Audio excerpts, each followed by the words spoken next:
Las noticias, protagonistas y tendencias del momento. César Miguel Rondón, en Conexión Radio. La voz que cuenta la historia mientras ocurre. Muy buenos días. Son las 9 en punto de la mañana de este jueves 9 de noviembre del año 2023. Y en esta hora, a las 9 en punto de la mañana, usted está en la sintonía de En Conexión Radio por Éxito 107.1 FM, la emisora del sur de Miami. Usted también nos puede escuchar en su teléfono celular con la aplicación en conexión. La aplicación es Actualidad Media Group. Y esa aplicación usted la puede descargar de manera gratuita en su celular. Y si entra en www.exito107.com, usted nos puede... ¿Qué pasó? Usted nos puede, además de escuchar, nos puede ver. Así que muy buenos días por aquí. Acuso el recibo de Nélida, Almeida. Espera que sean las 3 de la tarde para escucharnos. Es decir, Nélida está en el otro lado del océano. Henry Moreno de este lado nos saluda desde Atlanta. José de Villa en Maracaibo. Cándida Sayago en Arequipa, Perú. René de Pirela en Curicó, en Chile. Marisabel Vargas Rodríguez en Tennessee. Doña María Alicia Sifontes desea que hoy tengamos todos el mejor día posible. Ojalá así sea. Carlos Cuevas en Filadelfia. Luis Aparicio en Minneapolis. Gloria Herrera en Bogotá. Edgar Bravo en Madrid. Es el día de la Almudena, la Virgen de la Almudena. Gustavo Adolfo Martínez está en Chicago. Saeda Bon en Orlando. Martín Martínez no nos dice dónde está. Guillermo Lozada está en Georgia. Cristel Daniela en Valencia, España. Nuestra querida Chere Ramos Graterol en Caracas. Gracias a todos, pues, por reportar la sintonía de En Conexión Radio. En Conexión Radio es una producción de Floralicia Anzola para Éxito 107.1 FM. Muy buenos días, Floralicia. Buenos días, César. Buenos días a todos y por supuesto, un feliz y productivo día para nuestra audiencia. Laura Rodríguez está en la producción general. Buenos días, Laura. Muy buenos días a todos. Y Mariel Sofía Rodríguez en Madrid está en la producción informativa. Buenos días, Mariel Sofía. Hola, muy buenos días. Feliz jueves para todos. Jesús Carreño está en la edición y montaje. Carlos Prato en los controles. Buenos días, Carlos. Hola, buenos días. Y ante el micrófono, quien tiene el gusto de hablarles, César Miguel Rondón. Como decíamos, hoy es el Día de la Virgen de la Almudena, la patrona de Madrid. San Orestes o San Ursino de Bourges, San Agripino de Nápoles, Santa Eustolia de Constantinopla, San Jorge de Lodève y San Monaldo de Istria. Al darle un vistazo al calendario astrológico de Enrico Mariani, tenemos que para el día de hoy la luna está menguando en Libra. Desde la madrugada entró la luna menguante en Libra, la luna del equilibrio, la luna de la paz, la luna de las reconciliaciones de cualquier tipo. Es la luna en la que se pueden llegar a acuerdos donde todas las partes sean beneficiadas. Es la luna, dice aquí, de la paz y la armonía. Luna menguante en Libra, Sol en Escorpio, este jueves 9 de noviembre del año 2023. Hoy es el Día Mundial de la Usabilidad, con el objeto de buscar fácil uso y acceso a los productos y servicios que son importantes en la vida de las personas. Se busca celebrar los avances logrados en cuanto a la creación de productos utilizables y educar sobre la forma como la usabilidad impacta en la vida de las personas. Es también el Día del Inventor Internacional. Esto en honor a la preciosa, a la gran Hedy Lamarr. Hedy Lamarr fue actriz bellísima. De ella, por ejemplo, es el primer desnudo que se conoce en la historia del cine. Pero además de eso, ella era ingeniera, era de origen austríaco. Ella fue la que creó el espectro ensanchado. Esta es la técnica responsable de encontrar el espectro de frecuencia disponible para enviar datos y señales a través de los sistemas de telecomunicaciones. En palabras más sencillas, es lo que impide que una emisora o canal de televisión se superponga sobre otro. El invento de la señora Hedy Lamarr es crucial, pues, para las comunicaciones en este tiempo. La única mujer en el cuarto, The Only Woman in the Room, es un libro sobre la vida de Hedy Lamarr. Ya voy a decir de quién es este libro. De Mary Benedict, sobre Hedy Lamarr. Lo recomiendo ampliamente. Una mujer interesantísima, sin duda. Bien, es el Día Mundial de la Adopción, en homenaje a un acto legal que permite ofrecer cariño a niños y jóvenes, familia, hogar, para que tengan protección y cariño cuando no existe una familia biológica que se haga cargo. Y es el día, fíjense, internacional contra el fascismo y el antisemitismo.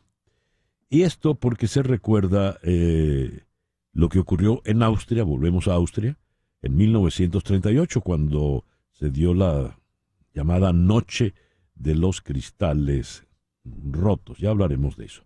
Es el Día Mundial de la Calidad también. La celebración de esta efeméride pretende sensibilizar a las empresas, los poderes públicos y el ámbito académico en la generación de una visión estratégica de la calidad en la gestión que impacte en la mejora continua de bienes y servicios. Nuestra agenda para el día de hoy: vamos a conversar en Los Ángeles con el analista político Hernán Molina a propósito del debate entre los candidatos republicanos anoche y la participación de Donald Trump en un evento en Hialeah. Tuvo su rally en Hialeah. En Caracas vamos a conversar con el politólogo John Magdaleno. Estados Unidos fijó el 30 de noviembre como fecha límite para que el gobierno de Maduro habilite a todos los candidatos, incluyendo a María Corina Machado. ¿Cómo funciona esa fecha límite? En Washington vamos a conversar con el periodista Rafael Bernal. La señora Ivanka Trump pasó aproximadamente 2 horas en el estrado de testigos ayer en el juicio que se le sigue a su padre, a sus hermanos y a las empresas Trump por fraude. En Bogotá vamos a conversar con Santiago Vargas, él es doctor en astrofísica. Descubren una nueva galaxia gemela de la Vía Láctea en los albores del universo. Bueno, esos temas que a algunos les gustan, resultan apasionantes, a Floralicia, por ejemplo. Y nuestro foro de hoy: hace 10 años, el 6 de noviembre de el 2003, el gobierno de Colombia y las FARC alcanzaron un acuerdo sobre participación política que abrió el camino para la conversión de la entonces guerrilla más antigua de América en un partido legal. ¿Qué ha sido de la guerrilla de las FARC? ¿Qué ocurre con la guerrilla y la violencia política y del narcotráfico hoy por hoy en Colombia, cuando el pacto de la paz total, pues, por lo visto, se ha venido al foso? Esa será nuestra agenda para el día de hoy, jueves 9 de noviembre del 2023. El 9 de noviembre de 1620, frente a las costas de Cape Cod, en Massachusetts, hoy Massachusetts, los peregrinos a bordo del barco Mayflower vieron por fin tierra. El 9 de noviembre de 1799, Napoleón Bonaparte dio un golpe de Estado que terminó con la Revolución Francesa. El golpe acabó con el directorio, la última forma de gobierno de la Revolución, e inició el consulado con Napoleón como primer cónsul. El 9 de noviembre de 1914 nació Hedy Lamarr, de quien ya les comentamos. La técnica del espectro ensanchado se utiliza en los protocolos de Bluetooth, Wi-Fi y CDMA. Y la noche de los cristales rotos, el 9 de noviembre de 1938, los nazis detienen y destruyen las propiedades de más de 35,000 judíos. Esto ocurrió en Alemania y en Austria, la noche del 9 al 10 de noviembre del año 38. Esto lo llevaron adelante las tropas de asalto, las SA, junto con la población civil y la autoridad, la policía, las autoridades no hicieron absolutamente nada para impedirlo. El 9 de noviembre de 1965 fue el gran apagón en el noreste de Estados Unidos. Y allí vino el gran apagón de la ciudad de Nueva York. Hubo una película, una comedia muy graciosa. ¿Qué hacías cuando se fue la luz? Y la fecha quizá más importante, el 9 de noviembre de 1989, cayó el muro de Berlín. Uno de los acontecimientos más importantes de la historia moderna, que puso fin a la Guerra Fría y dio inicio a la reunificación de Alemania. En otra noticia, una noticia ya frívola, el 9 de noviembre del 2013, en Rusia, María Gabriela Isler se coronó como Miss Universo, la 7ª venezolana en lograr esa corona. El 9 de noviembre de 1935 nació Emilio Arbelo. Usted no sabe quién fue Emilio Arbelo, pero déjeme decirle, si usted es venezolano, canta esto seguro. El 9 de noviembre de 1936 nació Mary Travers, quien conformó el trío aquel magnífico de Peter, Paul and Mary. El 9 de noviembre de 1940 se estrenó en Barcelona la gran obra de Joaquín Rodrigo, El concierto de Aranjuez. Es la hora. Hani Martínez Ward. Hani, muy buenos días. ¿Cómo estás hoy? Muy bien, muy buenos días.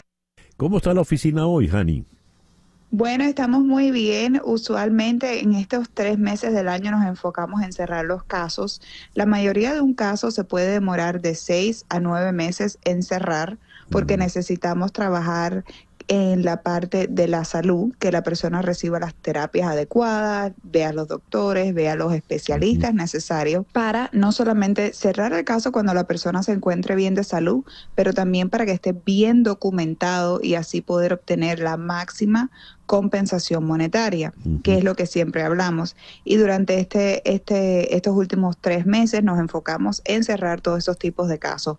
Por ejemplo, acabamos de cerrar un caso de peatón, una persona cruzando la calle, tuvo una lesión en la pierna y en la espalda baja, tenía un dolor muy doloroso en la espalda baja, pasó por sus terapias, vio a los especialistas, tuvo que pasar por una pequeña cirugía láser para quemar nervios comprimidos que tenía en la espalda baja, pero pudimos cerrar su caso por $300,000 por el accidente de él. También cerramos otro caso de una persona, un jovencito que iba en un scooter, en una de esas motos pequeñitas, y le arrollaron y bueno, pudimos cerrar su caso después de varias sesiones, alrededor de los 7 meses pudimos cerrar su caso la semana pasada por $125,000. Así que yo digo que yo prefiero ir lento, pero a lo seguro, con las evidencias, con los detalles, que el cliente se sienta bien en su salud y obtener compensaciones como esta, $300,000, $125,000, que cerrar un caso apurado y que el cliente no se lleve lo que es lo justo para él. Por eso usted tiene que tener el teléfono de Hani Martínez Ward en su teléfono celular. Olvídese de buscar otro abogado, vaya directamente con Hani.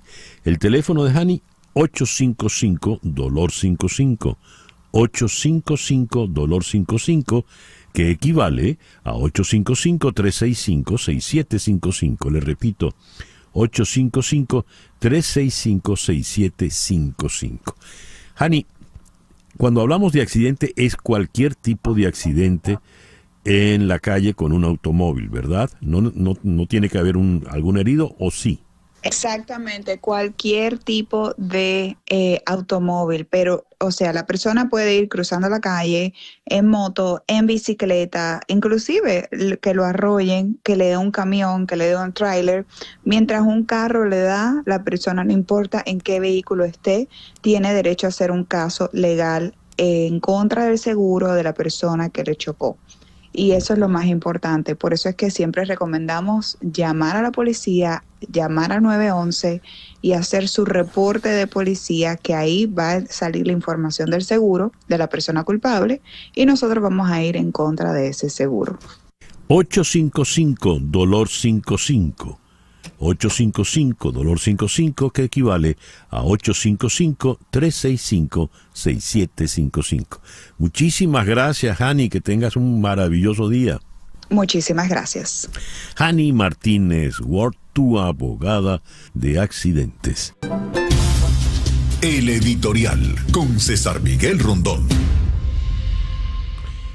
Ayer fue el Día de los Republicanos y el Día de los Republicanos en Florida, más puntualmente en la ciudad de Miami. Por una parte, se dio el debate entre los precandidatos republicanos, al que, para seguir con la costumbre, no fue Donald Trump. Este decidió irse a Hialeah y allí tuvo su rally, donde pues fue aplaudido por sus seguidores. El alcalde de Hialeah incluso renombró una calle con el nombre de Donald Trump. En el debate entre los candidatos, que tienen una distancia considerable frente a Donald Trump en las simpatías, pero a pesar de esa distancia, estos debates tienen su importancia, porque si se da lo que muchos están sospechando, que Donald Trump no pueda ser el candidato presidencial republicano, uno de esos precandidatos terminará siendo el candidato por el Partido Republicano. Ayer, Ron DeSantis, el gobernador de este estado, se llevó la voz cantante, habló de Venezuela. Nunca debemos depender de Venezuela como lo ha hecho Biden. Yo voy a usar todos los recursos potenciales de energía desde el primer día y voy a revertir las regulaciones que ha impuesto Biden. Voy a botar esto a la basura donde debe estar. El acuerdo verde de Biden es bueno para Venezuela, para Irán y es bueno para China. Yo voy a apretar los tornillos al régimen de Venezuela. Nikki Haley, quien va creciendo en las simpatías, muy distante por supuesto de Donald Trump, pero está cada día más cerca de Ron DeSantis, quien lidera entre estos precandidatos. Dijo la señora Haley: yo he estado en el puente de, aquí pusieron Southern Boulevard, y vi tantos venezolanos por horas con sus bebés para que pudieran tener comida entre Venezuela y Colombia. Ese Southern Boulevard, ¿no será el puente Simón Bolívar? O Simon Bolívar. Ay. Ese es el puente, en fin, ya todos sabemos dónde está el puente Simón Bolívar. El Southern Boulevard, no, ese es otro. Bueno, decía la señora Nikki Haley, ellos estaban suplicando a los venezolanos libertad. Ellos necesitan que hagamos todo lo que podamos para sancionar a Maduro. No tenemos por qué comprarle su petróleo. Tenemos que darle a los venezolanos, sí, su estatus temporal. Es curioso, se maneja esto con bastante ligereza, ¿no? Porque el tema del petróleo no es precisamente lo capital en las relaciones entre Estados Unidos y Venezuela. Pasando, por supuesto, por el tema de las sanciones. La señora Haley tuvo el momento que más se subrayó, que no tenía nada que ver con política. Estaba Vivek Ramaswamy, que en realidad es un provocador, ¿no? Es un individuo particularmente soez, ¿no? Parece que está de moda ese estilo de hacer política. Y Ramaswamy habló de manera despectiva de la hija de Nikki Haley, porque utilizaba el TikTok. A lo cual la señora Haley montó en cólera y le reclamó que sacara el nombre de su hija de su sucia boca. Usted no es más que escoria, que basura, le dijo a Ramaswamy. Ese fue el momento más importante del debate, lo que nos da a entender de que no fue un debate de mucha trascendencia. Ya veremos, pues, quién termina siendo el candidato de los republicanos. Dijo, cierro con esto de Trump, hablando en una ciudad donde 3/4 partes de los residentes son nacidos en el extranjero, esto es en Hialeah. Trump prometió deportar a una gran cantidad de inmigrantes en el primer día en el cargo en caso de ser reelegido. Bajo Biden, Estados Unidos se ha convertido en el vertedero del mundo. Están llegando en niveles nunca antes vistos, nunca antes en ningún país. Nunca ha habido nada como esto. Nuestro país está siendo invadido. Eso lo dice en una tierra de inmigrantes. En fin, el discurso anti-inmigrante le dio rédito político en su primera oportunidad. A lo mejor piensa que le puede dar ahora. Ramaswamy se refirió al Partido Republicano como el partido de los perdedores. Está cansado de ver al Partido Republicano perder.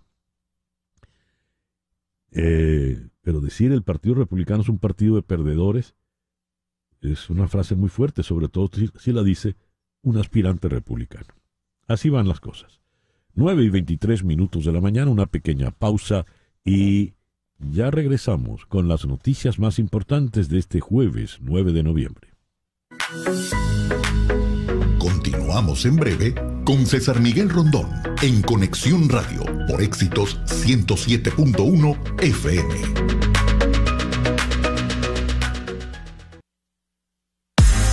Estamos en Conexión Radio con César Miguel Rondón.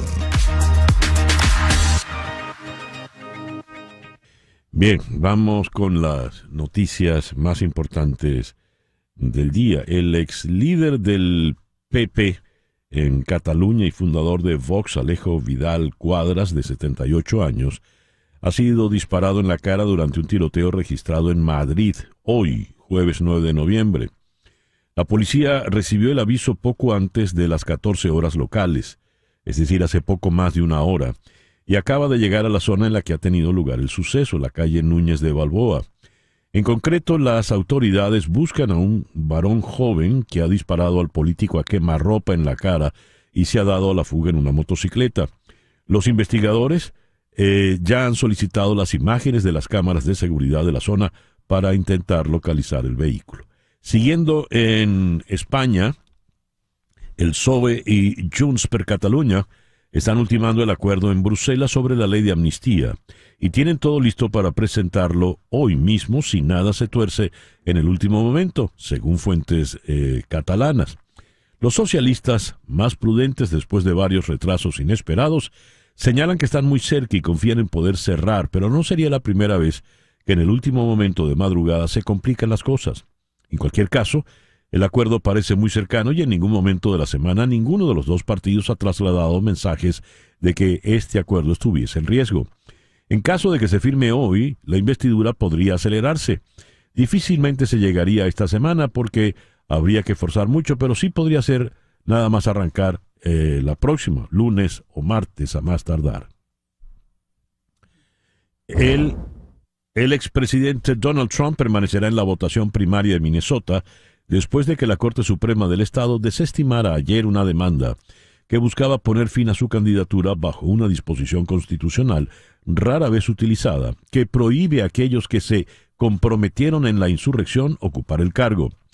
La Corte Suprema de Minnesota se negó a convertirse en la primera en la historia en utilizar la sección 3 de la 14ª enmienda para evitar que alguien se postulara a la presidencia.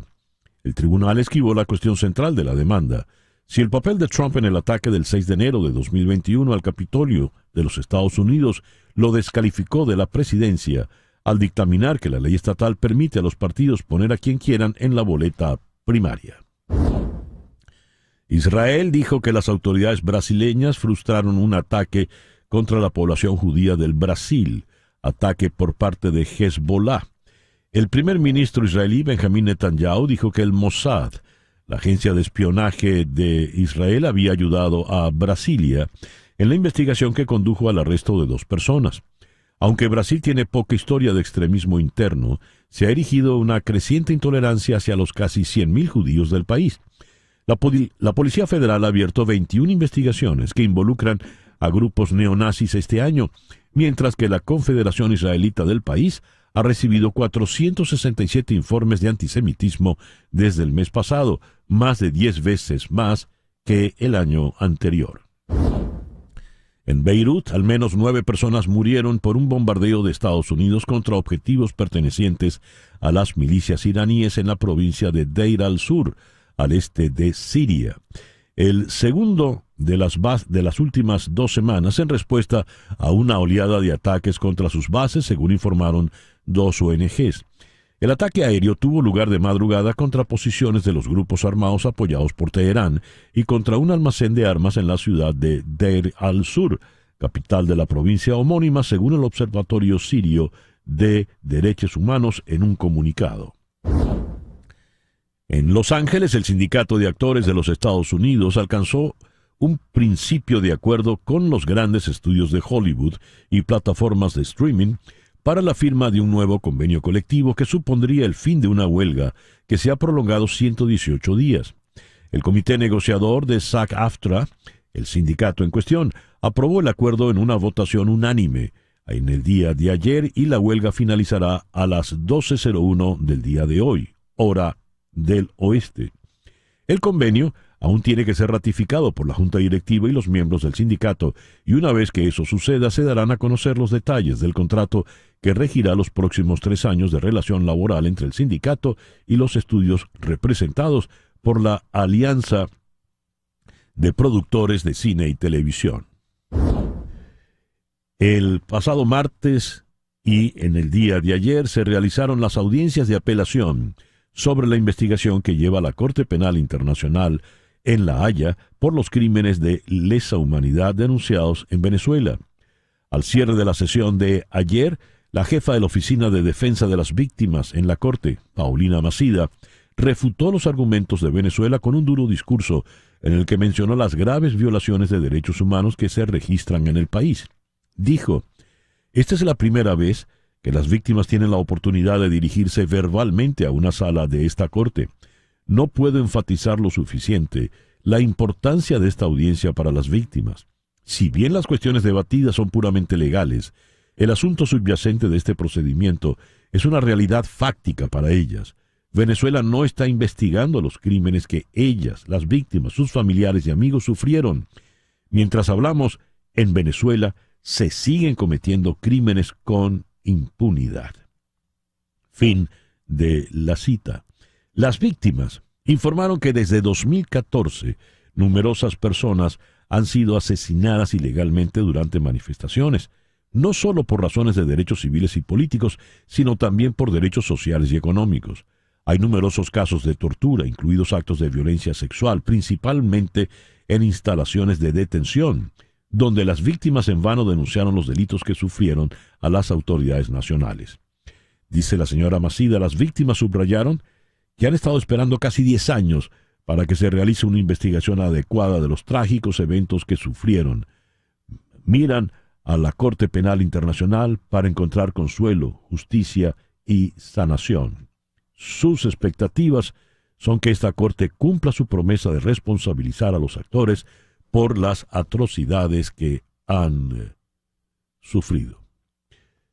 Son las 9:33 de la mañana. Vamos ahora a la ciudad de Los Ángeles, donde está el destacado analista político Hernán Molina. Hernán, muy buenos días. Gracias por atendernos. Por supuesto, siempre un gusto estar contigo, César Miguel. Hernán, ¿cómo viste el debate de ayer, el tercer debate de los precandidatos republicanos, donde, para variar, no estuvo presente el señor Donald Trump? Creo que fue un debate bueno, hubo discusión sobre asuntos importantes, obviamente, que están en la mente de la gente, y sobre todo una noche después donde los republicanos no les fue bien, sobre todo en Virginia, donde Glenn Youngkin como recordarás, ganó la elección muy bien, había tratado de mantener la mayoría en la Asamblea Legislativa, en la legislatura del Estado, y terminó perdiendo el control, así que el poder de Youngkin y futuro candidato presidencial está ahora en cuestión. Pero yo creo que, volviendo al debate, hubo obviamente ganadores y perdedores. Yo creo que Nikki Haley fue la que mejor despuntó, porque mostró conocimiento, mostró control de su persona, mostró poder articular un mensaje. Y si te acuerdas, en el último debate, Vivek Ramaswamy, que es básicamente un newcomer, o sea, es un outsider, es una persona que no tiene experiencia, se había llevado las miradas del público, no sé si necesariamente la aceptación, pero las miradas del público, porque había despuntado realmente con sus intervenciones y con su locuacidad. Yo creo que ayer estuvo a la defensiva, sabía que Nikki Haley lo iba a bloquear con su experiencia y con el mismo control que yo creo que Nikki Haley pudo tener, porque los ataques misóginos, sobre todo mencionando los tacones de Nikki Haley, algo que es parte de la indumentaria de una mujer, que no venían al caso, yo creo que fue lamentable. El otro que me gustó también, pero que sé que no tiene ninguna posibilidad, es Chris Christie, porque acá de vuelta yo creo que está la pelea entre volver a la moderación del Partido Republicano o irnos más a la extremidad, ¿no? Si eres republicano, yo creo que eso es lo que estás viendo. Porque, bueno, la extremidad, el extremismo lo representa a Trump, ¿no? En esa continua lucha de estilo Robin Hood supuestamente, ¿no? Esa es la narrativa para defender al votante republicano y al ciudadano en general. Y yo creo que Vivek Ramaswamy está tratando de ser Trump, olvidándose que Trump tiene una delantera increíble en todas las encuestas y que muy probablemente Trump termine siendo el nominado. Por eso yo creo que eso hay que tenerlo muy bien en el contexto, y por eso es que Trump no va a los debates, porque no necesita debatir con segundos, como él lo ve, ¿no? Sí. Y no les va a dar tampoco la oportunidad para generar más atención a estos candidatos que en los ojos de Trump no les llega a las rodillas, ¿no? A ver, le comentaba previamente que la importancia que pueden tener estos debates está en la eventualidad de que, por alguna razón, con 91 casos judiciales encima, el señor Trump no pueda ser el candidato. Entonces, el candidato del Partido Republicano sería uno de estos que está allí. Por lo visto, la dupla DeSantis-Haley es la que estaría a la cabeza. ¿Cómo ves esa situación? De ellos dos, ¿quién terminaría eventualmente como candidato republicano? Yo le doy más chances a Nikki Haley que a Ron DeSantis, particularmente porque Ron DeSantis, desde que lanzó su campaña, no ha tenido un buen momento, ha invertido millones de dólares, y se siente, es una persona que como orador se lo siente incómodo, tiene dificultad en mantenerse en mensaje, y lo que vimos anoche es, Nikki Haley tiene experiencia a nivel internacional y haber estado en una administración, obviamente, ¿no? Fue embajadora de las Naciones Unidas.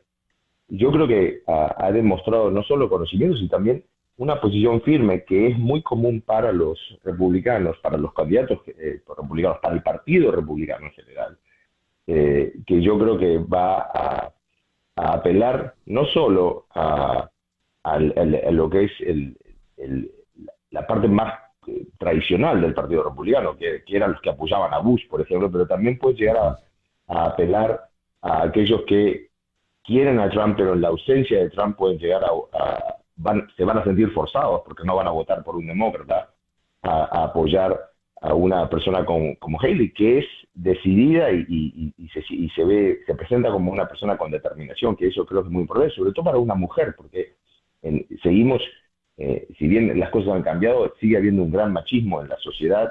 Yo creo que sobre todo para los votantes que apoyan a Trump, ven a Trump como un ser viril, como un macho que lleva adelante, como un caudillo, ¿no? Como en Latinoamérica, que para muchos de estos votantes es algo muy importante, a nivel consciente o subconsciente. Sí, el macho alfa de la manada.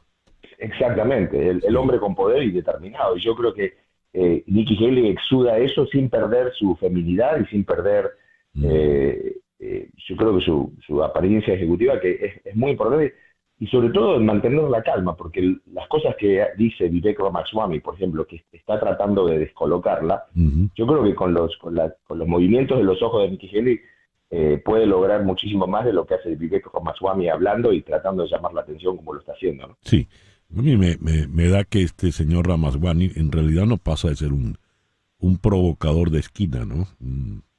Sí, un influencer, sí, en términos sí, creo que mediáticos modernos, pero no pasa de ser más que eso. Esto lo hemos visto obviamente en otras ocasiones. Sí. Están tratando de buscar los 15 minutos de fama. Los ha tenido, pero yo creo que ya lo que vimos anoche es que está empezando a apagarse la estrella, ¿no? Ya. Finalmente el señor Trump decidió irse a Hialeah. El alcalde de Hialeah, Esteban Bovo, BV, no vayan a pensar que es con 2B, ese es su apellido real. El señor Bovo renombró una calle de Hialeah como la calle Donald Trump, y allí recibió pues su baño de masas. ¿Cómo ves la posibilidad del señor Trump, Hernán, ya para concluir? Yo creo que Trump sigue teniendo una liderazgo, y lo de liderazgo, pongámoslo entre comillas, ¿no? Esto es una comparación del tema de lo que es el liderazgo, pero yo creo que dentro de lo que es el Partido Republicano hoy sigue siendo el candidato natural. No vemos realmente grandes disensiones, más allá de lo que pueda decir, por ejemplo, Chris Christie, que bueno, sabe que no va a llegar a ninguna parte, porque es la voz minoritaria de lo que hoy es el Partido Republicano, y Trump lo calla, ¿no? Yo creo que Trump está parado. Y sí, los problemas legales son importantes, sobre todo si un Estado llega a lograr el cometido, como ahora está ocurriendo, por ejemplo, en Oregon, donde hay desafíos a la aceptación de la boleta de Trump en las presidenciales, por lo que sería aceptar a un insurreccionista como candidato, que este tema va a ser litigado, ¿no? Pero yo creo que hoy día sigue siendo un candidato natural para el Partido Republicano, porque la base está alineada con él, y el resto sigue siendo muy marginal para afectarlo, ¿no? Hernán, muchísimas gracias por estos minutos en la mañana de hoy. Por supuesto, muchísimas gracias, César Miguel, siempre un gusto estar contigo. Hernán Molina, desde la ciudad de Los Ángeles. Sintonizas a César Miguel Rondón en Conexión Radio por Éxitos 107.1 FM.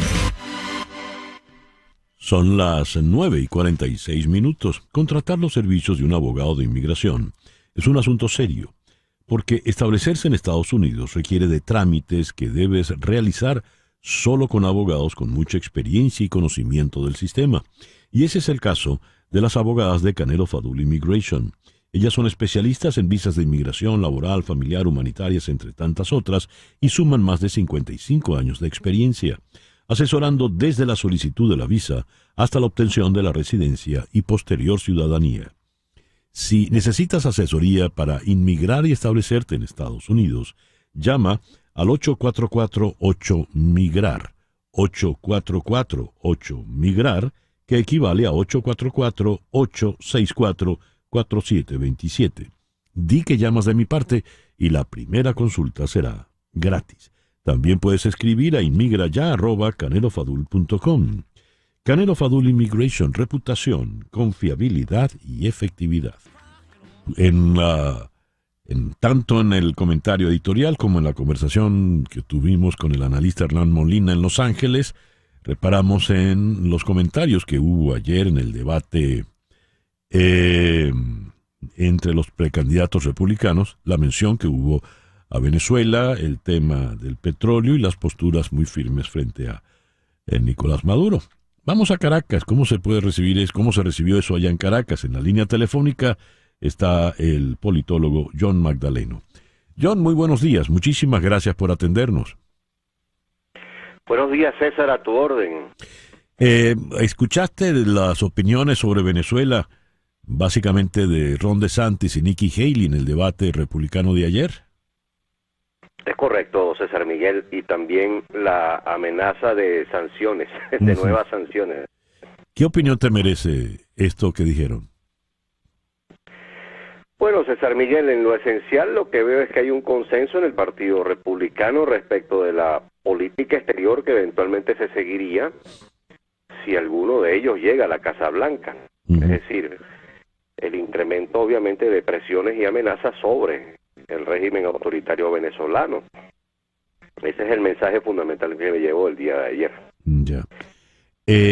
Y tenemos, hablando de sanciones, Juan González, el asesor de la Casa Blanca, el asesor directo del presidente Biden con relación a América Latina, dijo que el 30 de noviembre sería la fecha límite para que Maduro habilite a todos los candidatos, incluida María Corina Machado, para que libere a los presos políticos, si no se revertirán las flexibilizaciones de las sanciones. Me gustaría tu opinión al respecto. ¿En efecto se va a llegar allí? Bueno, lo que pasa es que todo forma parte, César, de un, vamos a decirlo así, tentativamente, un programa o un plan destinado a presionar al gobierno venezolano y en general al régimen político venezolano. Déjame recordar un aspecto del acuerdo parcial sobre la promoción de derechos políticos y garantías electorales que fue firmado recientemente en Barbados el mes pasado. Sí. En una de las disposiciones, en particular la disposición segunda o tercera, si la memoria no me falla, se hablaba, ya la estoy buscando para leerla con precisión, sí. Se hablaba precisamente de la restitución o el reconocimiento de los derechos de todos los que podían participar. Es decir, se dejaba abierta la posibilidad precisamente de restituir derechos violados, como el caso de las inhabilitaciones, pero la verdad es que en el acuerdo no se mencionaba nunca explícitamente el levantamiento de inhabilitaciones, de forma tal que parece que ese apartado, no lo consigo, en todo caso no me detengo allí, parece que ese apartado abría la compuerta para la negociación en torno a las inhabilitaciones. Pero desde luego es un proceso que no se concluyó, es un proceso que estaría en marcha a partir de ahora, y la declaración de Juan González me parece que va en la dirección de presionar al gobierno venezolano precisamente para que se produzcan esas y otras restituciones de garantías que se violan. Entonces, obviamente, estamos en presencia, César Miguel, del típico juego de presiones, amenazas y faroleos que siguen a una negociación en la que se alcanza un avance. Por un lado, lo crucial en esta etapa es la verificación del cumplimiento de lo estipulado por parte, digamos, por las dos partes, y por otro lado, obviamente, se pretende el avance en la dirección de la restitución mucho más importante de garantías que en efecto se violan en Venezuela.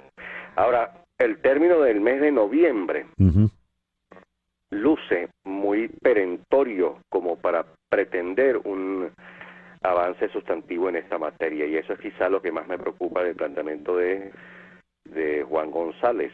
Es decir, la negociación se utiliza mucho el término de quid pro quo, ¿no? Sí. Si yo doy, tú das, dando y dando. El gobierno norteamericano ofreció el levantamiento parcial y condicionado, y con límite de tiempo, por cierto, de, digamos, el levantamiento de algunas restricciones, en particular licencias otorgadas por los FARC.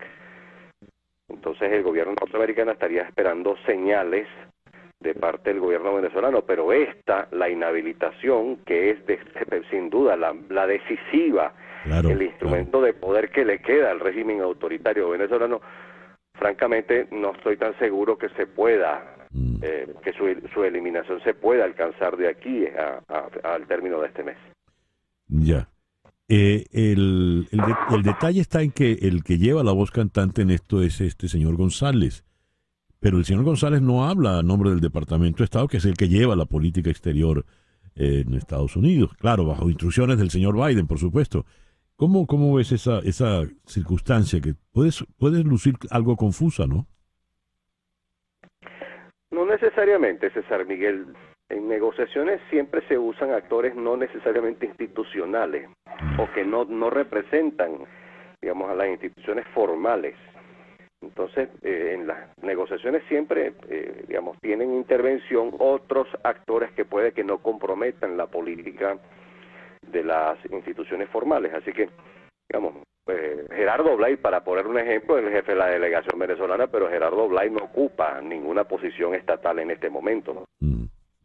Y su representación de la dirección opositora es obviamente una representación consentida por los principales jefes políticos de partidos y factores de oposición. Pero él no tiene una posición institucional y no por eso deja de tener influencia en las negociaciones. Así que no veo problemático eso, en el sentido de que obviamente es parte de una decisión del gobierno norteamericano para que alguien eleve la presión. Eso está muy bien. Lo que me pregunto es el término que se coloca en términos de tiempo, es decir, el término es factible, es realizable esa oferta, es una oferta atractiva para el gobierno venezolano, le impone demasiados costos internos como para no poderla cumplir. Ese es el tipo de consideraciones que yo creo que hay que hacer. Ya. John, muchísimas gracias pues por atendernos en la mañana de hoy. A la orden, César Miguel. John Magdaleno, politólogo desde Caracas, 9:55. Las noticias de este momento en Conexión Radio. ¿Y qué noticias tenemos en este momento, Flor Alicia? Bueno, César Miguel, el presidente de Portugal decidirá hoy si convoca elecciones anticipadas a principios del año 2024 para sacar al país de la crisis provocada por la dimisión del primer ministro, el socialista António Costa, implicado en un escándalo de corrupción.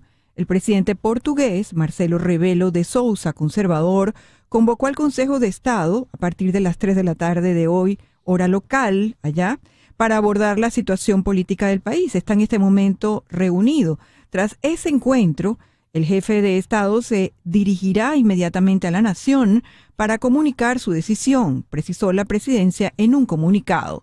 El presidente puede optar por disolver el Parlamento y convocar elecciones legislativas anticipadas o invitar a algún responsable a formar gobierno. Eso está pasando en este momento y tendrá consecuencias seguramente mañana. Ya.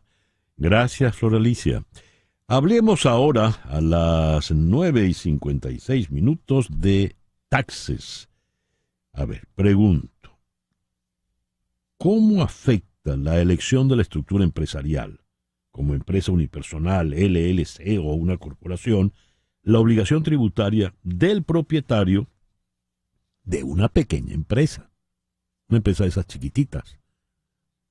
Esa pregunta se la tengo que formular, por supuesto, a quien tiene la respuesta, que es Mauro Guerra, de Guerra Financial Group. Buenos días, Mauro. Muy buenos días, César Miguel, y muy buenos días a toda nuestra audiencia. Bueno, una excelente pregunta. Todo depende de cómo incorpore una persona su negocio. Si lo incorpora con una Limited Liability Corporation, a través de un Small Business Corporation y también una corporación regular.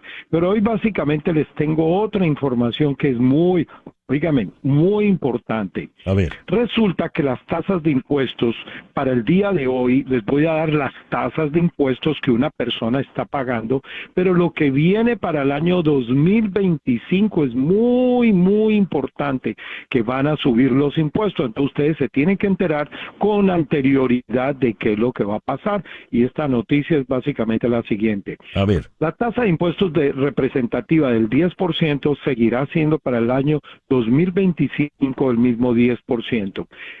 La tasa de impuestos del 12%, se llaman tax bracket, del 12%, subirá al 15%.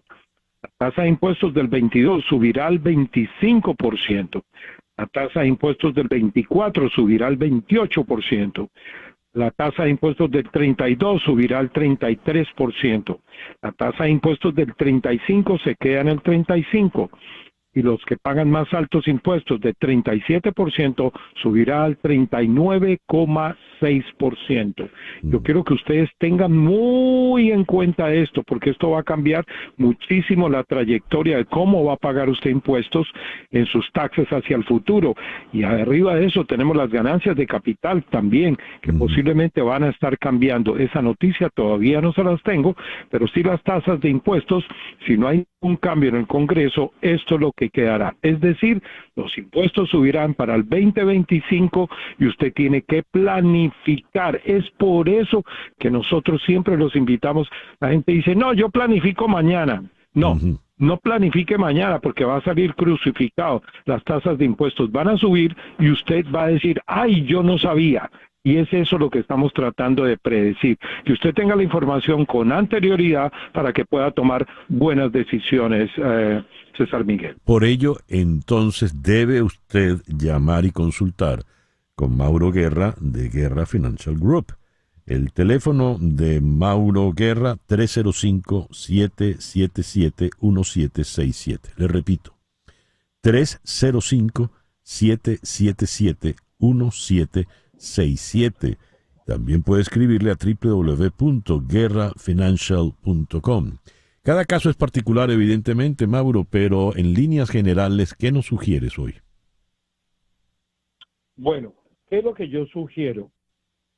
Sí, cada caso es particular, pero cada persona tiene que aprender su tasa de impuestos en la que está. Venga, les doy un consejo. Por ejemplo, usted puede hacer la conversión de un plan de retiro para bajar la tasa de impuestos y el día de mañana, cuando ya está retirado, no tenga que pagar impuestos y se pase ese dinero a una cuenta tax-free. ¿Qué es un tax-free? Se llama Roth IRA. Usted puede hacer la conversión de una IRA regular y sacar toda esa plata poco a poco. Escuchen, poco a poco, no dije de un solo viaje. Entonces hay que hacer los cálculos financieros, se sienta con nosotros hacemos los cálculos financieros, cuál va a ser el máximo monto de acuerdo a sus impuestos, de cómo debe usted transformar dinero que paga impuestos a no pagar impuestos. Hagan esa llamada, averigüen, después no digan que no se lo dijeron o que usted no sabía. Mucha información aparece para que su vida financiera esté bien. Lo mismo comprar un carro, lo mismo hacer cualquier transacción en finca raíz, hacer una transacción con una hipoteca. Usted tiene que planificar que los cambios financieros los puede lograr para evitar grandes cantidades, no solamente de impuestos, sino que su vida financiera tenga más sentido. Que saben que venga, que ustedes sepan qué están haciendo. ¿No le interesa a usted saber qué está haciendo y para dónde va? Pues esa información se la entregamos nosotros. 305-777-1767.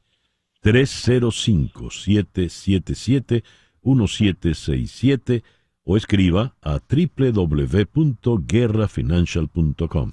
Muchísimas gracias, Mauro. Se fue ya Mauro. Mauro Guerra, de Guerra Financial Group.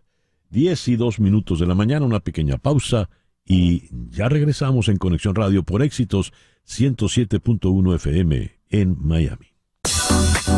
En un momento regresamos con César Miguel Rondón en Conexión Radio por Éxitos 107.1 FM.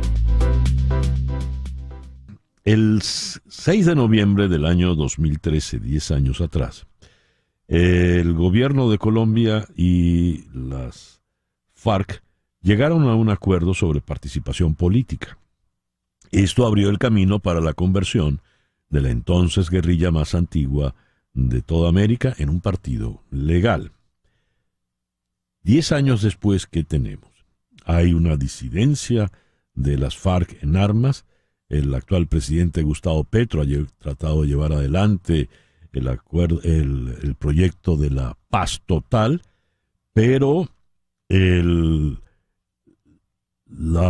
entre la disidencia y las partes de las FARC que nunca se acogieron al acuerdo, por ejemplo, el Estado Mayor Central, no ha podido avanzar el gobierno de Petro, y el ELN le ha dejado pues con lo último que hizo en medio de conversaciones de paz fue secuestrar al hijo de un futbolista, al padre, perdón, de un futbolista muy afamado. Vamos a la ciudad de Barranquilla. donde está Luis Fernando Trejos, profesor de la Universidad del Norte, experto en estos temas de la guerrilla, paz y seguridad. Luis Fernando, muy buenos días, muchísimas gracias por acompañarnos. Tienes el mute puesto, Luis Fernando, a ver. Ahora sí te estamos escuchando. Muy buenos días para ti, César, también para Laura, la mesa de trabajo y todos los oyentes de tu programa. Gracias. Y en Madrid está la periodista colombiana, máster en Relaciones Internacionales, Laura Cifuentes. Laura, un gusto recibirte de nuevo en el programa. César, muchísimas gracias por la invitación y un saludo para todos. Muy bien, vamos a comenzar con Luis Fernando Trejos en Barranquilla. ¿Qué balance puedes hacer, Luis Fernando, de estos 10 años transcurridos desde aquel acuerdo entre el gobierno colombiano y lo que entonces era la FARC? Bueno, César, una nota contextual. Si bien se logra el acuerdo en el año 2013, hay que inscribirlo dentro del marco de lo que fue todo ese acuerdo del Teatro Colón, que buscaba la terminación del conflicto armado con la FARC, pero que se firma es a finales del año 2016, ¿no? O sea que su efecto como tal arranca en diciembre de 2016 y desde 2017, lo que configuraría una ventana temporal de unos 7 años más o menos. Yo creo que ha sido exitoso en la medida en que hoy esa máquina de guerra y victimización que fueron las antiguas FAREP desapareció. Como en otros procesos de negociación quedaron disidencias, ha habido grupos rearmados que victimizan, que generan ingobernabilidad, pero nunca en la magnitud que lo hizo aquella guerrilla. Por otro lado, ya cómo les ha ido, digamos, en la vida político-electoral es otro análisis que también tiene unas particularidades propias que se enmarcan dentro de esta inexperiencia en la política legal que tenía esa antigua guerrilla y que llevó a cometer unos errores que diría yo de novatos, ¿no? Lo primero fue que denominaron al partido político legal con la misma sigla que había utilizado la organización armada. Eso parecía que primero ellos no leyeron un contexto en el cual ese nombre y esa sigla tenía una carga muy negativa y que para los colombianos significaba violencia, destrucción, secuestro, pero no se asociaba a cosas positivas. Después cambiaron el nombre a Comunes, pero también lo otro es que evidenciaba una fuerte desconexión con la realidad nacional. Pareciera que la guerra o los ruidos de los tiros hacen que aquellos guerreros no escuchen ni le sientan el pulso al país real, sino al que ellos visibilizan en el monte, y parecía que en su imaginario ellos pensaban que tenían un apoyo ciudadano importante, y eso contrastó con unos resultados electorales muy paupérrimos que se han repetido no solo en la elección de 2000, en la primera que participan, que es la de 2018, sino después lo vimos en 2022 y más recientemente en 2023. Y otro gran error, ya para no sentarme en la palabra, es que ellos no pudieron darse cuenta de que esos rostros de la guerra, los ciudadanos tenían mucha resistencia frente a ellos, y lo que hicieron fue trasladar los liderazgos de la guerra al partido político. No le dieron espacio a nuevas voces o a otras generaciones que también habían participado de la violencia, pero que quizás se hubieran conectado más con un momento histórico de Colombia en el cual veíamos una movilización masiva de ciudadanos en las calles, pero escenificadas centralmente por jóvenes. Y la FARC y su partido político, el privilegio fue la representación de viejos guerreros y no de estas nuevas juventudes o estos nuevos liderazgos que se hubieran conectado más con lo que estaba pasando en el país. Hablaba Luis Fernando Trejos de la Universidad del Norte en Barranquilla. Pasado el tiempo y asumiendo la precisión que hizo Luis Fernando sobre cuándo arrancó propiamente el acuerdo, a la fecha de hoy la violencia no desaparece. Las guerrillas siguen allí en su quehacer, y el plan de paz total que ha propuesto el presidente Petro, por lo visto, no llega o tiene muchas dificultades. Me gustaría tu opinión al respecto, Laura. Laura Cifuentes en Madrid.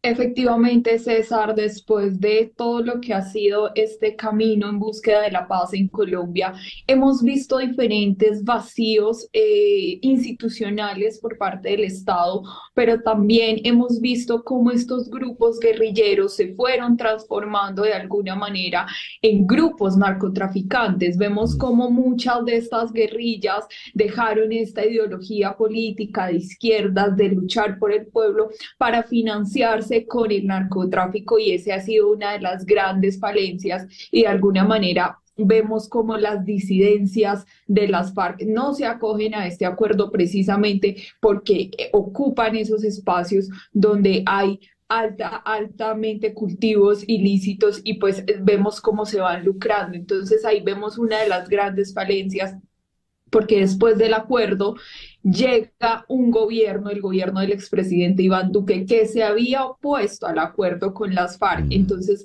vemos como un presidente como Iván Duque es quien tiene que implementar el grueso y esa primera parte del acuerdo. Él lo hace con una política de paz, con legalidad, pero se quedan ciertos espacios y ciertos vacíos institucionales, sobre todo de la presencia de la fuerza pública en esas zonas donde las guerrillas de las FARC pues abandonaron estos campos, pero no vemos una presencia total del Estado en estos lugares, y vemos entonces cómo son ocupados por las disidencias FARC y también por las otras guerrillas que desafortunadamente siguen vigentes en Colombia, como el ELN. ¿Qué pasa en este punto entonces?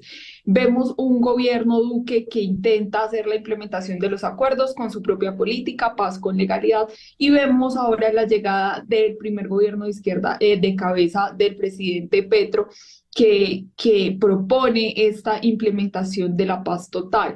Y acá recojo algunos de los reparos que ha hecho por lo menos el expresidente Juan Manuel Santos, que fue quien firmó este acuerdo, y dijo: está bien que se implemente la paz total, pero no se debe dejar a un lado el acuerdo con las FARC. Y yo siento que ese ha sido uno de los graves errores del gobierno actual, que por el afán de alguna manera de lograr estos acuerdos con el ELN, con las disidencias, y también implementar una especie de sometimiento a la justicia con otro tipo de grupos armados, han dejado de alguna manera de lado la implementación de ese acuerdo de paz. Recordemos que llegar a la paz no es solamente la firma de un papel, hay que hacer una implementación, hay que buscar a las víctimas, hay que llegar a los territorios, y eso se logra con presencia estatal, que no lo ha hecho el gobierno Petro, y vemos por qué se ha recrudecido entonces la guerra en Colombia, porque llegan nuevos grupos armados a ocupar estas zonas donde no hay presencia estatal, y vemos a un gobierno que se está concentrando en estos acuerdos con el ELN sin suplir esas necesidades que se ven en estos territorios que siguen abandonados. También me parece muy importante el tema de las víctimas. Este ha sido una de las grandes deudas del acuerdo con las FARC, la voz de las víctimas, la reparación por parte de la extinta guerrilla de las FARC. Pareciera que el país les está suplicando que busquen sus recursos y toda esa financiación que tenían para que haya una reparación para estas personas que fueron desplazadas, que perdieron a sus familiares, que tuvieron sus niños reclutados, y parece que nos concentramos muchas veces en la parte política y no vemos en realidad a las víctimas. También recojo en gran parte cuál ha sido el papel político en realidad del Partido Comunes, si en realidad han logrado llevar todos sus ideales que tenían cuando estaban en armas e implementarlos en políticas, en estrategias que vayan a sus territorios. Hemos visto unos excombatientes que ocupan unas curules en el Senado, pero pareciera que están más ligados a mostrarse políticamente que a ir en realidad a esos territorios donde ellos estuvieron y donde ellos prometieron de alguna manera que iban a volver con ideales y con implementación para los territorios. Excelente, me pareció un paso, un vistazo muy, muy completo, de verdad. Te lo agradezco. Laura, ahora, ¿qué le ocurre a este plan de paz total, visto ya su porvenir? ¿Qué suerte puede correr el presidente Petro con su proyecto, Luis Fernando? Bueno, la paz total hoy atraviesa una profunda crisis, así el gobierno diga que esto es normal en todo proceso de negociación. Las dos mesas que se mantienen activas, ¿no? Que han sido formalmente instaladas con grupos a los que les reconocieron carácter político, hoy están en dificultades con el Estado Mayor Central. Ellos se levantaron unilateralmente de la mesa, tratando de presionar al gobierno para que retire las tropas de un municipio específico del Cauca. Y en el caso del ELN, pues, como tú lo señalaste al inicio de esta entrevista, en plena negociación y en el marco de un cese al fuego, el ELN no solo planificó, sino que también ejecutó un secuestro. Pero hay que tener en cuenta que si bien el padre del futbolista Luis Díaz es el secuestrado con mayor visibilidad mediática, el ELN tiene secuestrados entre 24 y 30 ciudadanos colombianos que no tienen ese perfil y de los cuales no se habla, pero que también son importantes, y se esperaría entonces que el mismo esfuerzo institucional que se ha utilizado para la liberación del señor Mane Díaz se utilice con los demás. Esto, si bien se puede tramitar técnicamente a través de las dos mesas de negociación, ¿no? Por medio de sus mecanismos de verificación y monitoreo, lo que sí han hecho es aceptarle golpes contundentes a la paz total en dos sentidos. Lo primero es que le han quitado mucho apoyo político, y esto es importante, es que lo que se pacte en esas mesas va a tener que pasar por filtros en el Congreso. Es decir, eso va a tener que materializarse en leyes de la República, y si no hay apoyo político, pues eso no va a suceder. Y lo otro es el apoyo social, ¿no? Lo que uno habla del capital social, realmente crece la desilusión, digamos, o la desesperanza de los ciudadanos con respecto al tema de la paz, porque perciben que el gobierno está cediendo mucho a cambio de nada, y los grupos armados están fortaleciendo en el marco de esta negociación. Y eso es fundamental porque en el año 2026 ninguna de las dos mesas va a estar terminada, ¿no? Entonces la elección presidencial del 2026 en la práctica va a ser un plebiscito en el cual los ciudadanos vamos a elegir entre quizás una propuesta que prometa continuar con las negociaciones y otras que nos digan que no les interesa eso. Entonces, si no hay ciudadanos apoyando la paz, pues obviamente van a votar por una propuesta en contra, como sucedió en el año 2018 con la elección de Iván Duque, que como bien lo Laura, en campaña, y su partido había manifestado que no tenía ninguna voluntad, o eso no era una prioridad para ellos, darle cumplimiento y continuidad a lo que se había pactado con la antigua guerrilla de la FARC. Muy bien, el tiempo se nos vino encima para variar, y ya para concluir entonces te dejo la palabra, Laura. ¿Cómo ves el porvenir de esta paz total? Bueno, es evidente que el gobierno del presidente Petro tiene que reevaluar y tiene que hacer un alto en el camino y ver si efectivamente lo que ha hecho le ha servido, que como nos hemos dado cuenta, lo que se ha registrado en los últimos días, pues es una alerta para el gobierno para que reconduzca ese camino y para que logre efectivamente este proceso de paz. Pero reitero la importancia de atender a las comunidades, de atender a las víctimas, de atender estos territorios y sobre todo de fortalecer a la fuerza pública, de no quitarle de alguna manera la maniobra a muchas de las operaciones que hace el ejército, porque precisamente es el fortalecimiento de las instituciones democráticas lo que le va a permitir al gobierno que este proceso tenga legitimidad. No puede seguir pasando que en los negociadores y las personas que están hablando con los grupos armados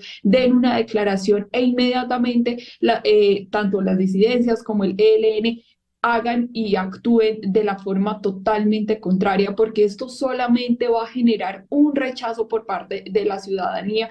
Y algo muy importante que tuvo el acuerdo de paz con las extintas FARC, el respaldo de la comunidad internacional, el respaldo de la Organización de Naciones Unidas, pero eso solamente se logra tomando este acuerdo en serio, y de alguna manera el gobierno Petro no lo ha hecho porque hemos visto cómo se han dado declaraciones contrarias de un lado y del otro. Entonces es un momento de hacer un alto en el camino, de reevaluar y sobre todo de ver si personas como el alto comisionado para la paz, Danilo Rueda, sí están dando los resultados necesarios y si no es así, buscar efectivamente su reemplazo.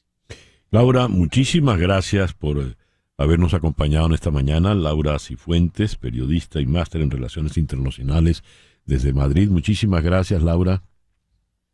Gracias, César, a ti por la invitación. Siempre es un gusto acompañarlos.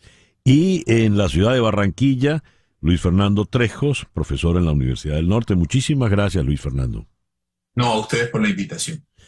Bien, el reloj indica 10:22 de la mañana, una pequeña pausa. Y ya regresamos en Conexión Radio por Éxito 107.1 FM en Miami. Continuamos en breve con César Miguel Rondón en Conexión Radio por Éxitos 107.1 FM. César Miguel Rondón está en Conexión Radio por Éxitos 107.1 FM. 10:24. Prepárate para manejar la tendencia en Southdale Kia. Experimenta el futuro con nuestros espectaculares autos eléctricos, el EV6 y el EV9. Y aquí tienes noticias emocionantes. Por tiempo limitado hasta el 30 de noviembre, cuando compres 3 llantas, recibirás la cuarta por solo $1. No te lo pierdas. Southdale Kia es tu puerta de entrada al futuro. Ven y únete a manejar la tendencia juntos. Visita Southdale Kia hoy en 17120 South Dixie Highway, Miami, Florida 33157. La señora Ivanka Trump pasó aproximadamente 2 horas en el estrado de los testigos ayer en el juicio que se le sigue por fraude civil a su padre, Donald Trump. Es bueno acotar que la hija del expresidente no es acusada en el caso, pero es la última testigo que la Fiscalía General de Nueva York planea convocar en el caso contra Donald Trump, sus 2 hijos varones y su conglomerado de empresas. Vamos a la ciudad de Washington, donde en la línea telefónica está Rafael Bernal, periodista de The Hill. Rafael, muy buenos días. Muchísimas gracias por atendernos. Buenos días, un gusto como siempre. Rafael, la comparecencia de la señora Ivanka Trump fue bastante cordial en comparación a cómo han sido las de sus hermanos y la actitud de su padre en los juicios. ¿Por qué la convocó la Fiscalía? ¿Qué esperaban de ella? La fiscal Leticia James justamente usó la misma palabra. Dijo que Ivanka Trump fue cordial, que fue disciplinada, que estuvo controlada y que con cortesía dio un testimonio que con preguntas sobre su credibilidad, dijo la fiscal James. Ivanka Trump fue convocada en parte para demostrar un patrón de conducta, para meter también información sobre los 2 tratos que más tuvo ella que ver, los 2 tratos de alto perfil, posiblemente tuvo que ver con más tratos de la organización Trump, que son el Club de Doral en Miami y el Hotel Trump en Washington, que ya no es Hotel Trump, que finalmente se vendió ese contrato se vendió poco después de que acabó la presidencia de Trump. Recordar que Ivanka no es acusada, o más bien no es demandada en este caso, no porque no haya sido parte de la organización Trump de la misma manera que su papá y sus hermanos fueron, sino porque ella salió de la organización Trump en 2017 para meterse a trabajar en la Casa Blanca y por tanto parece ser que cualquier participación suya, cualquier responsabilidad que tenga sobre los hechos que se investigan aquí ya prescribió y por eso ella no es acusada, si no estaría en la misma situación jurídica que sus hermanos. Este juicio, ¿hasta dónde podría llegar políticamente hablando? ¿Qué consecuencias podría tener para el señor Trump, quien ayer estuvo muy cerca de Doral, estuvo en Hialeah, en plena campaña? Claro. Las consecuencias de este juicio inmediatas sabemos que no son políticas. Se está buscando daños por $250 millones. se está buscando también prohibir a la organización Trump hacer negocios en Nueva York. Entonces, realmente su efecto sobre Florida y sobre los negocios en Florida de la organización Trump técnicamente sería mínimo. ¿Qué efecto político tiene? Un poco el mismo efecto que tienen todas las acusaciones civiles y penales en contra de Trump. Enaltecen su figura con su base, fortalecen esta idea que tiene su base de que Trump es un perseguido político, y para los que no le creen a Trump, para los que están en el otro lado políticamente y no sabemos realmente dónde está esa división, sabemos que los demócratas ciertamente, pero entre votantes independientes, esa es la gran pregunta, les da más disgusto de la manera de actuar del expresidente y saca más evidencias en su contra, en la visión de la gente que de antemano no le creía. Ya veo. Rafael, muchísimas gracias pues por atendernos en la mañana de hoy. Un gusto. Rafael Bernal de Hill nos habló desde la ciudad de Washington. 10:31. Las noticias de este momento en Conexión Radio. ¿Qué noticias tenemos en este momento, Flor Alicia? Bueno, César Miguel, básicamente actualizando lo que ha ocurrido con el ex líder del Partido Popular en Cataluña y fundador del partido Vox, Alejo Vidal Quadras, de 78 años, que como dijimos en el principio del programa, fue disparado en el rostro durante un tiroteo registrado en Madrid hoy. Nada más y nada menos que en la calle Núñez de Balboa, en el barrio de Salamanca. Según Reuters, la policía española está persiguiendo a 2 hombres que iban en una motocicleta Yamaha negra. El pistolero, que llevaba casco, se detuvo y se apió para dispararle a quemarropa a Vidal Quadras. Tras el tiroteo, ambos huyeron en la moto. Esto es sicariato, César. Vidal Quadras estaría fuera de peligro, según ha apuntado en una rueda de prensa el presidente de Vox, Santiago Abascal. Advierte Onda Cero que 1 hora antes de lo ocurrido, el propio Vidal Quadras publicaba en la red social X un comentario contra el contenido del acuerdo sellado en Bruselas entre el PSOE y Junts, que allana la investidura del presidente del gobierno en funciones, Pedro Sánchez. Había escrito Vidal Quadras: ya se ha acordado el infame pacto entre Sánchez y Puigdemont que tritura en España el Estado de Derecho y acaba con la separación de poderes. Nuestra nación dejará así de ser una democracia liberal para convertirse en una tiranía totalitaria. Los españoles no lo permitiremos. Eso escribió en la red social X, antes Twitter. La gente una hora antes de que le dispararan. 1 hora antes de que le dispararan. La gente se pregunta, ¿quién es Alejo Vidal Quadras? Pues es un señor que es un político y físico radiólogo español que fue miembro del Parlamento Europeo desde 1999 hasta el 2014 y fue primer vicepresidente del Parlamento Europeo de 2004 a 2007. Fue elegido por el Partido Popular y formó parte del grupo del Partido Popular Europeo. En el año 2014 anunció que dejaba el partido PP por un nuevo partido, Vox. Fue el favorito de Vox en las elecciones europeas de 2014, pero el partido no consiguió el escaño. Fue a través de sus contactos en el Consejo Nacional de Resistencia de Irán, una coalición política que llama a derrocar a la República Islámica de Irán, que el partido recibió entonces alrededor de 1 millón de euros para iniciar su campaña. Después de su fracaso en el año 2014, Vidal Quadras operó pro bono ese comité en búsqueda de justicia, un lobby con sede en Bruselas que apoya al Consejo Nacional de Resistencia de Irán contra el gobierno iraní.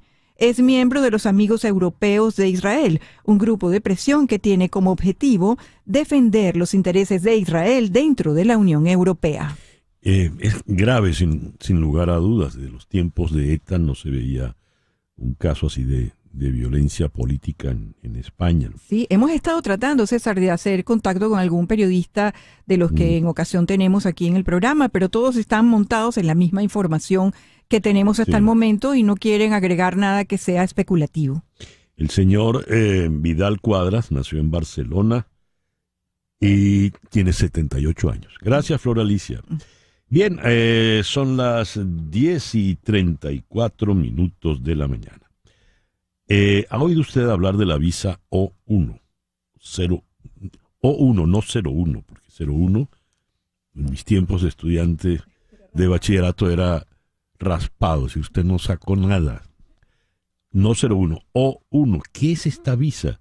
La única persona a la que le puedo hacer esta pregunta, porque confío plenamente en su respuesta, es con la doctora Mirta Fadul. Mirta forma parte del escritorio Canero Fadul Immigration.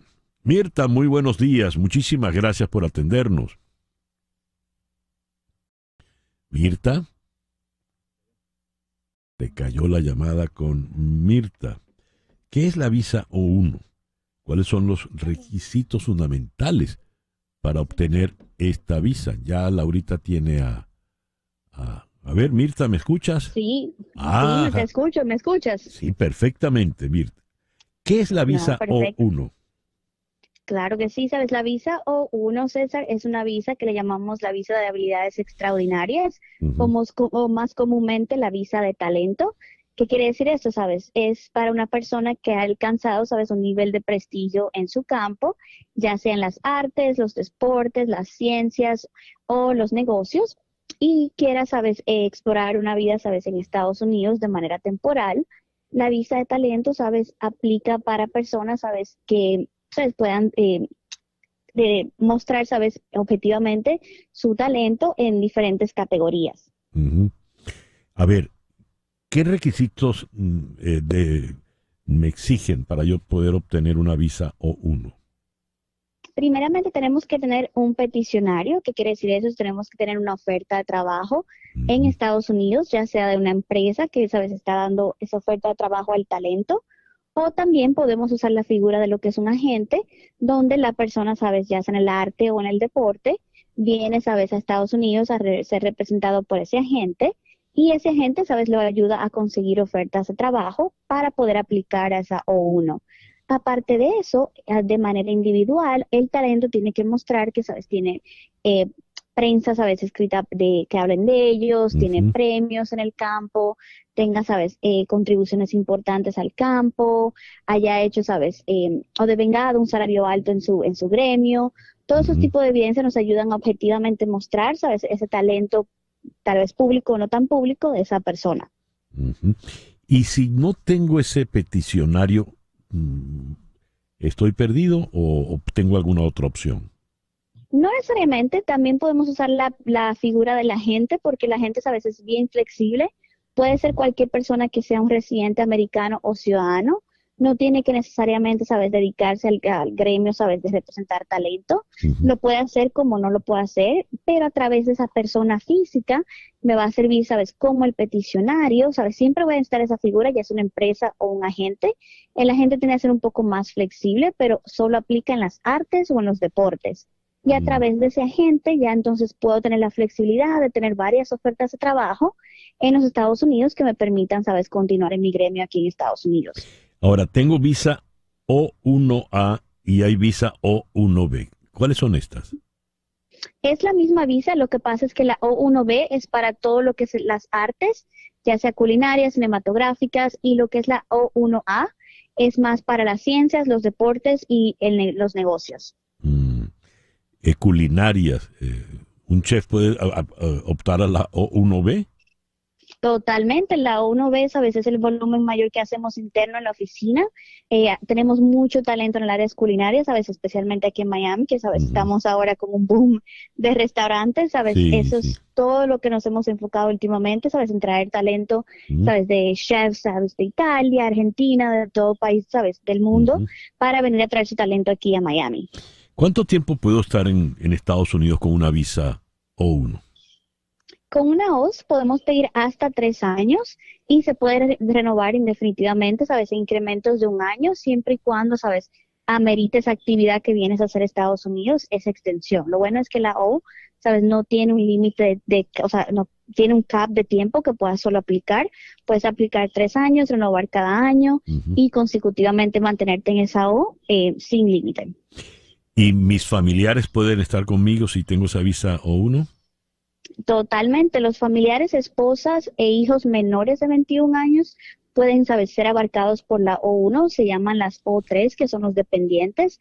Los hijos menores de 21 años pueden asistir al colegio, no pueden trabajar, obviamente, y tampoco las esposas de las O1 van a poder trabajar, pero sí van a poder residir en Estados Unidos legalmente mientras dure la visa O1.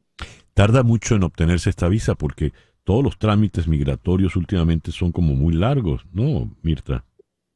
Sí, lo bueno de la O1 es que tiene la particularidad que uno puede pagar un premium processing con USCIS y tienes respuesta en 15 días, o sea, tienes adjudicación de esa petición en 15 días. Ya hace una aprobación, a veces piden más evidencia, pero vamos a decir que una vez tengas esa aprobación, vamos a decir en esos 15 días, solo queda hacer esa cita en el consulado, si estás fuera del país, americano en tu país, para estampar tu visa. O sea que es relativamente un tipo de proceso donde puedes controlar el tiempo. Magnífico.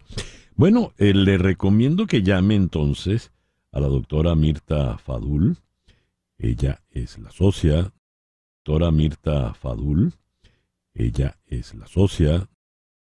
Al 844-8-MIGRAR, 844-8-MIGRAR, que equivale a 844-864-4727. Diga que está llamando de mi parte y así la primera consulta será gratis. Muy bien, también puede escribir a inmigraya@canelofadul.com. Mirta, muchísimas gracias por atendernos en la mañana de hoy. Gracias por tenerme el día de hoy. Gracias. Mirta Fadul, abogada de inmigración del escritorio Canelo Fadul Immigration. 10:41 de la mañana, una pequeña pausa y ya regresamos en Conexión Radio por Éxito 107.1 FM en Miami. Continuamos en breve con César Miguel Rondón en Conexión Radio por Éxitos 107.1 FM. Vamos a Madrid Están en Santo Domingo. Manuel Campo Vidal, periodista y profesor de comunicación. Aquí me dice... A ver, Manuel, muy buenos días. Gracias por atendernos. Hola.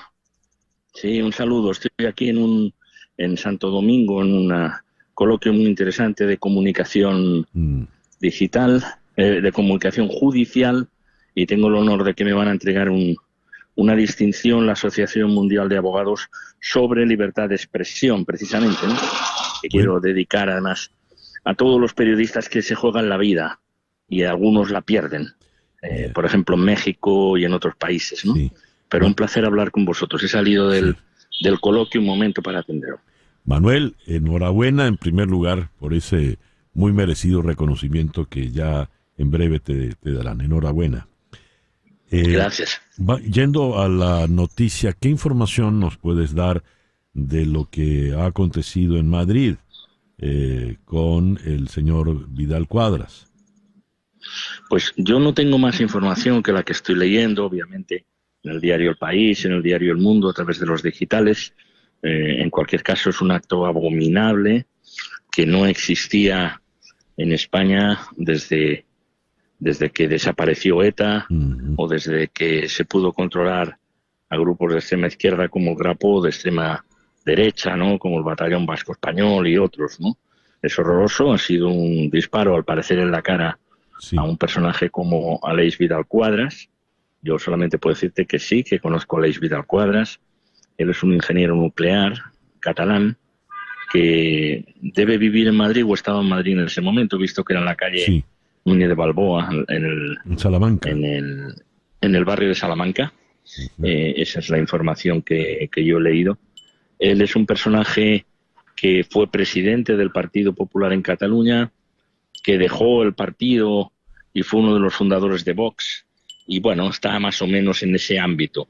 Esté donde esté y esté en la posición política que esté, estamos ante un acto criminal y desde luego estremece, ¿no? Pensar que las cosas vayan en esta deriva, y sobre todo es importante localizar a los autores y, muy importante, a los instigadores, ¿no? Claro. Porque alguien ha tenido que encargar esta fechoría. Las informaciones que llegan hablan de sigue el patrón del sicariato en la moto en la que huyeron los asesinos, apareció calcinada en las afueras de la ciudad. Por ello es muy importante el instigador de esto, el que sería el autor intelectual. El señor Vidal Quadras había publicado un mensaje en la red X, que antes Twitter, condenando el acuerdo de Bruselas entre Junts per Catalunya y el PSOE. ¿Habrá de qué manera esto puede incitar a una reacción tan salvaje como la que ha sufrido el señor? De ninguna manera. Yo creo que hay cientos de personas que pueden haber publicado la condena de ese acuerdo y están en su legítimo derecho. España es un país democrático en el que se puede defender la independencia porque te ampara la Constitución para que lo hagas, se puede defender hasta la antidemocracia porque te ampara la Constitución para que lo hagas y tratar de establecer relación entre una declaración de Vidal Quadras, porque hay centenares de personas que pueden haber hecho la misma, y seguro, si repasamos X, ¿no? Si repasamos Twitter en las últimas horas, una relación entre ese contenido y el atentado es evidente que no tiene ninguna justificación, ¿no? Quiere decir que es un intento de emponzoñar, si se admite el verbo, la vida política, de añadir más confusión y de añadir terror, ¿no? Sí. Pero evidentemente en ningún caso hay que pensar que ninguno de los partidos que usted ha citado u otros partidos pueden estar en esa relación, ¿no? En esa conexión o instigando un acto criminal como el que estamos narrando, ¿no? Sí. La referencia a ETA en el caso de la violencia política, estábamos hablando pues de estos terroristas que formaban parte de ese tipo de ideología, pero en el caso de un sicariato, la violencia por un sicario creo que no era frecuente en España, ¿o es acaso esto un hecho inédito? No era frecuente. Esto es algo que lo leemos en España pues en algunos ajustes de cuentas entre bandas de narcotraficantes o en la Costa del Sol o en algún lugar por el estilo. Hemos visto atentados muy feos. Todos los atentados son deplorables y todas las agresiones a una persona pues son condenables, ¿no? Pero este modus operandi efectivamente no es de medios de organizaciones políticas ni afortunadamente superadas, ni siquiera de organizaciones terroristas afortunadamente superadas en España. Esto parece más bien un encargo de alguien que ha querido añadir más tensión todavía y más dramatismo hasta un acuerdo con el que una parte de la población puede discrepar, otra parte puede celebrar y en cualquier caso es evidente que España está viviendo unos momentos de tensión política importante. Yo creo que por este camino, en un país en el que rechaza la violencia, la ha rechazado siempre, ha hecho una transición ejemplar, como demostró hace 45 años entre la dictadura a la democracia, pues no ha lugar a esto, ¿no? Es perfectamente deplorable y no puedes más que sentir tristeza, indignación y toda la solidaridad, por supuesto, hacia la persona afectada, en este caso el exdiputado Alex Vidal Quadras. Ya. Manuel, muchísimas gracias por estos minutos. Reitero nuestra más cálida felicitación, enhorabuena por ese merecidísimo reconocimiento que estás a punto de recibir. Muchísimas gracias, César. Bien. Don Manuel Campo Vidal, una de las figuras fundamentales del periodismo español, nos atendió en este momento desde Santo Domingo, donde está en este seminario, en este evento de comunicación por la libertad de expresión. El reloj indica 10:52 de la mañana. Leo que tenemos una nueva galaxia gemela a la Vía Láctea. Voy a dejar para conversar con nuestro próximo invitado, el doctor Santiago Vargas Domínguez, doctor en astrofísica. Voy a dejar que la vicepresidenta del Departamento del espacio exterior del programa maneje la entrevista. Muy buenos días, Santiago. Gracias por atendernos. Buenos días. Santiago. Un gusto, un saludo para todos. Floralicia Anzola va a hacerte una pregunta, Santiago. Santiago, es que he leído esta noticia que nos mandó ayer nuestra productora de información, Mariel Sofía Rodríguez, que me llamó poderosamente la atención, pues se trata de una especie de galaxia espejo y el cuento es maravilloso. Yo quisiera que por favor nos explicaras a los oyentes de qué se trata esto.